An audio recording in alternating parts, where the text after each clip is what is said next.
El Evangelio cambia. El Evangelio Cambia cambia. realidades. Cambia El circunstancias. Evangelio cambia.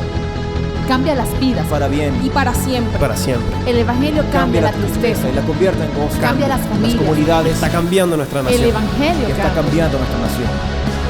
La mayor experiencia del cambio para nuestra Venezuela. El cambio para nuestra Venezuela. El Evangelio cambia.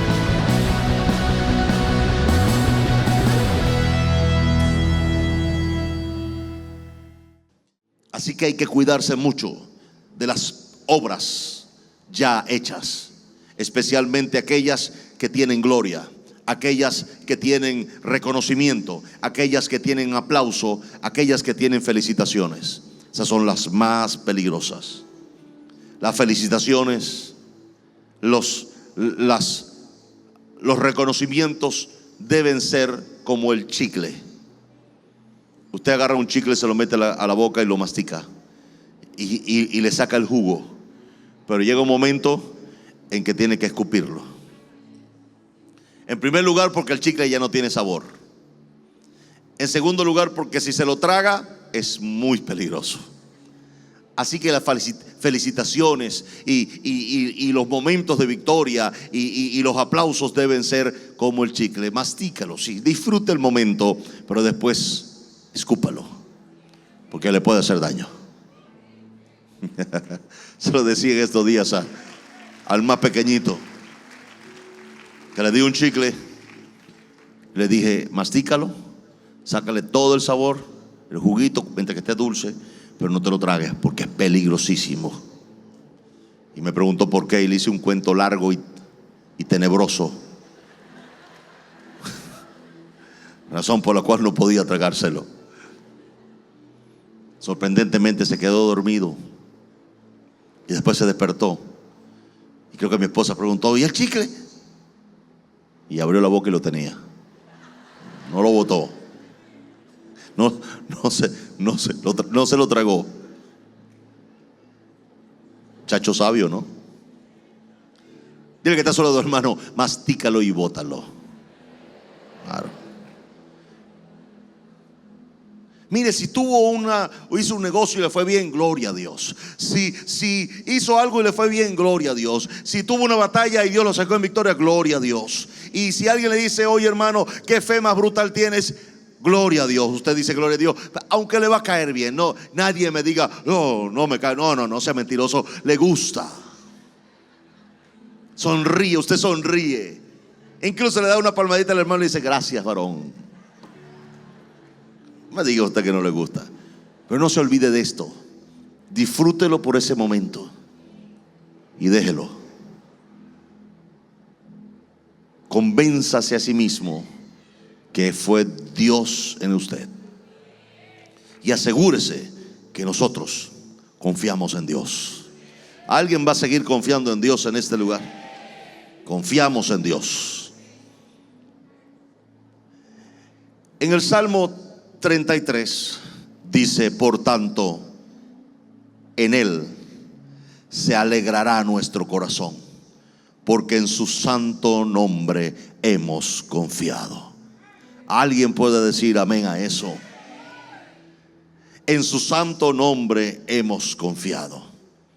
Este salmista entendió que Dios es sobre todo y Dios es sobre todos, y que si voy a decidir poner mi confianza en alguien, debo decidir hacerlo sobre Dios. Y si voy a confiar en alguien o en lo que dice alguien, voy a asegurarme lo que dice el Salmo 119 en el verso 42. Dice, y daré por respuesta a mi avergonzador que en tu palabra he confiado. Quien confía en la palabra de Dios le dará la cara al que vino a avergonzarlo y le dirá, he confiado en su palabra y no seré avergonzado. ¿Alguien dice amén a eso? ¿Cuántos van a confiar en lo que Dios ha dicho? Yo no le puedo dar garantías de los días mejores que vienen a este país, más que la confianza que tengo en la palabra que Dios nos ha dado. Creo yo que para un creyente la palabra de Dios es suficiente. Alguien dice amén a esto. La palabra de Dios es suficiente para todo creyente. Yo no necesito un vellón de incredulidad. Como aquel hombre que conoce la historia puso aquella prueba. Si el vellón amanecía mojado y la vasija seca, era la voluntad de Dios. Al otro día fue y era así. Dijo, bueno, ahora que amanezca el vellón seco y el agua en la vasija. Y al segundo día fue y fue así. Pero hay gente que se le va el yoyo y piden terceras y cuartas y quintas. Y Señor, ahora que el vellón aparezca allá y el agua allá. Y ahora que el agua aparezca en el vellón, pero el vellón aparezca en mi cama. Cosas locas. Hay gente que se vuelve mística con las confirmaciones. Y le voy a decir una cosa, se lo voy a decir en blanco y negro. Yo solamente pido una confirmación cuando dudo de la palabra de Dios.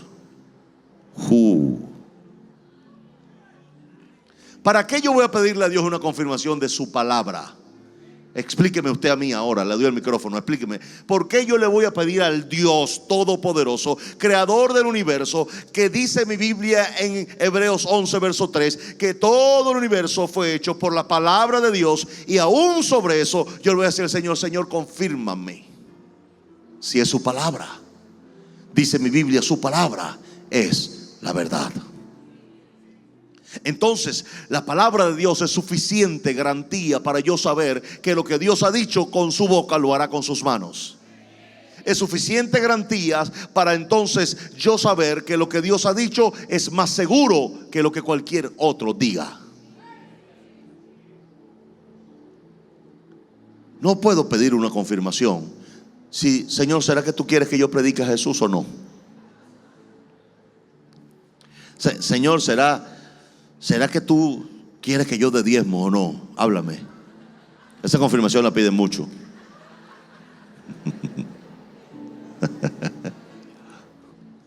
Ahora, fíjese, pero cuando la confirmación es que la hermana es bien bonita, entonces dice, para pedir la confirmación, entonces bueno, dice, si la hermana hoy en el culto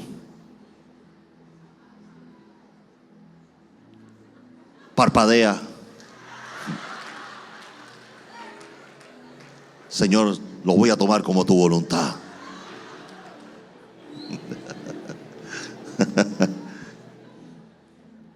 Porque esas cosas de confirmación tienen que ver mucho con el interés del que pide la confirmación.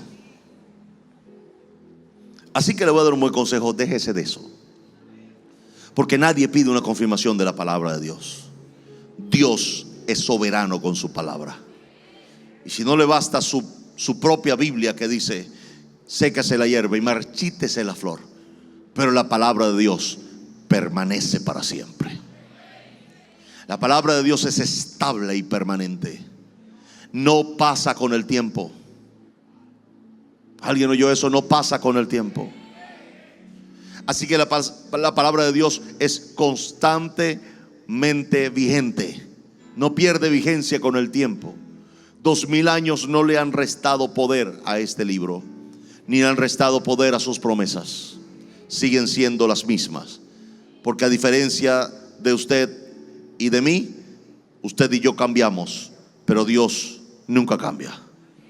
Dios es el mismo ayer, Dios es el mismo hoy, y Dios será el mismo por los siglos. Por eso es que la estabilidad de las promesas que Él me da es la estabilidad de Dios. Si Dios cambia, mis promesas también. Si Dios muere, mis promesas también. Pero Dios no cambia y Dios no muere. Mis promesas no cambian y mis promesas no mueren. Las promesas de Dios siguen vigentes por toda su vida. Le voy a ir más allá. Si Dios le hizo una promesa a usted y usted no quiso creerla en su tiempo, Dios se la pagará a su hijo. Y si no, a su nieto. Y si no, a su bisnieto. Pero Dios va a cumplir lo que Él prometió con su boca. ¿Alguien dice amén a eso en este lugar? Fíjese que en un punto Dios pone el sentir en David para hacerle casa.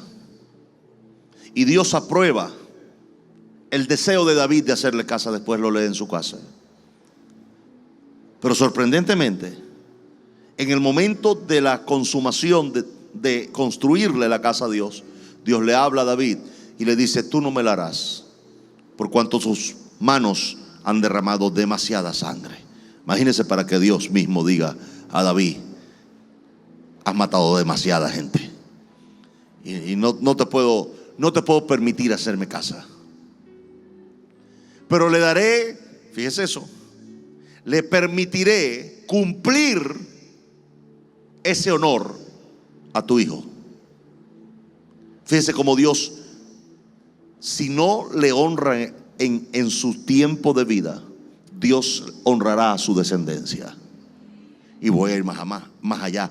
Dios puede honrarlo a usted y por pacto seguir honrando a su descendencia. Yo voy a sacar una cuenta matemática. Su Biblia y la mía dicen que Dios visita la maldad de los, valga la redundancia, de los malvados por varias generaciones. En alguna oportunidad dice cuarta. Pero cuando usted ve las generaciones de David, Dios le guardó el pacto a David hasta la 10ª generación. Ahora saque cuenta. La maldad de una gente no supera la 4ª generación, pero el bien de una generación o el bien de una gente puede ir hasta la 10ª generación. Wow, gloria a Dios por eso. Tenemos garantías de 10 generaciones.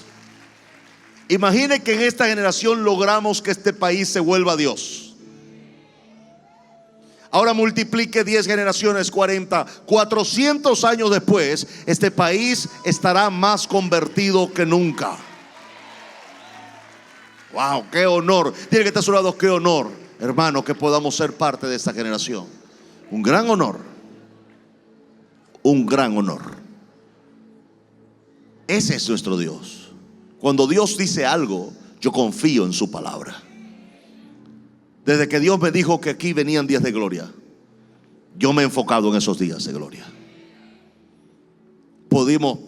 Tal vez podríamos no coincidir en el asunto del juicio de Dios para un país, o tal vez coincidir en el hecho de que tal vez no sea juicio, sino la cosecha de nuestras propias y malas decisiones. He recibido algunas críticas por esta posición, porque a la gente le gusta el juicio más que cualquier cosa. Juicio de Dios. Se lo dije, creo que el domingo pasado. Si yo asumo que esto es un juicio, ¿qué se le puede decir a toda la iglesia que ha orado, que ha ayunado y que ha estado predicando a Jesús por años en este país? Que su bien y su fe nunca tuvo valor para el cielo. Que lo que ha tenido más valor para el cielo es la maldad de un grupito o de los hechiceros. No me diga que Dios es así, porque no lo es. Porque no lo es. Porque Dios no es ingrato para olvidar, dice mi Biblia. Todo el bien que hemos hecho por los santos y que aún hacemos. No es posible. Ahora, le voy a decir algo más. Muchas de las cosas que nos pasan hoy nos pasaron por no involucrarnos en influenciar esta sociedad. Y ahí tenemos que asumir usted y yo una cuota de culpa. ¿Por qué endosarle un juicio a Dios de mis propias y malas decisiones? No puedo. No es más justo decirle: Señor, perdóname por mis malas decisiones, que decirle: Señor, es juicio tuyo, bueno, mátalos. No. Por eso esto sería un mensaje o una posición que sería interesante debatirla. Me gustaría debatirla, porque porque creo que tengo la razón. Creo que es más justo asumir mi culpa antes que decirle al mundo que es juicio de Dios. ¿Por qué no asumimos que nunca oramos antes por nuestro país como lo hacemos ahora? ¿Por qué no asumir la responsabilidad que jamás oramos y que cada vez que había una elección nunca oramos por lo que se iba a decidir, sino que sencillamente lo dejábamos pasar como cualquier acontecimiento? ¿Por qué no asumirlo? ¿Por qué no asumir que nos habíamos retirado de las calles por años y que las calles eran las calles para dedicarnos solo al templo? Y que nos hicimos cristianos nominales de templos, pero con ninguna pegada en la práctica de la fe. Que la única actitud que habíamos tomado por años era la actitud de la condenación y el señalamiento de los que no pensaban como nosotros, ni creían como nosotros, ni venían al templo como nosotros. Que por mucho tiempo usamos una actitud sectarista para aquel que no creía y le llamamos a llamar despectivamente impío.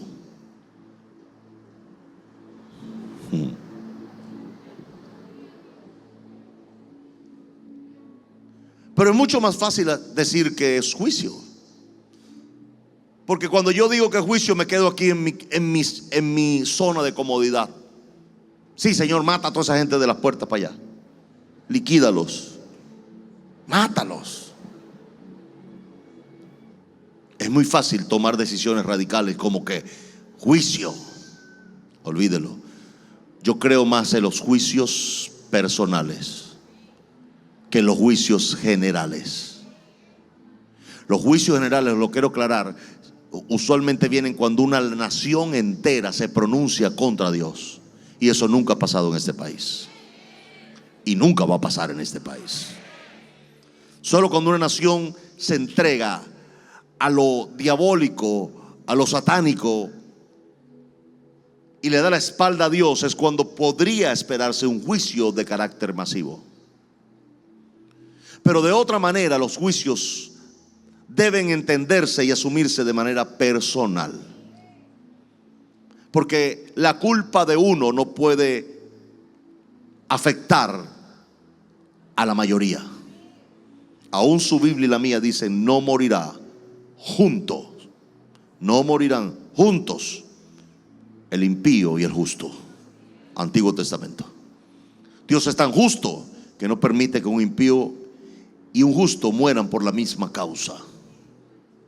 Estoy hablando de una circunstancia común. Lea su Biblia para que usted pueda conocer más a su Dios, a su Señor.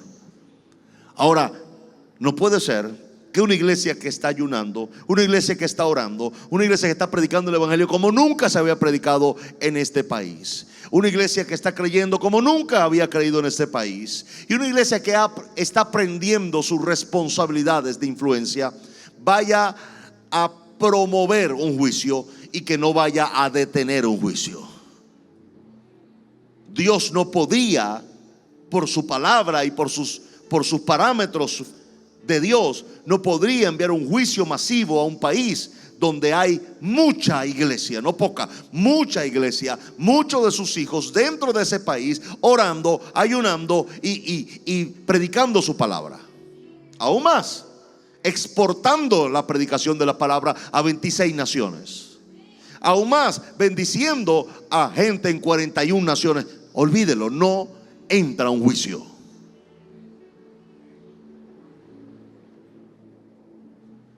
Pastor, ¿pero por qué pasamos por esto?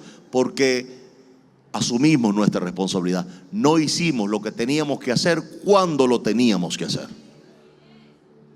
Pero Dios es un Dios bueno.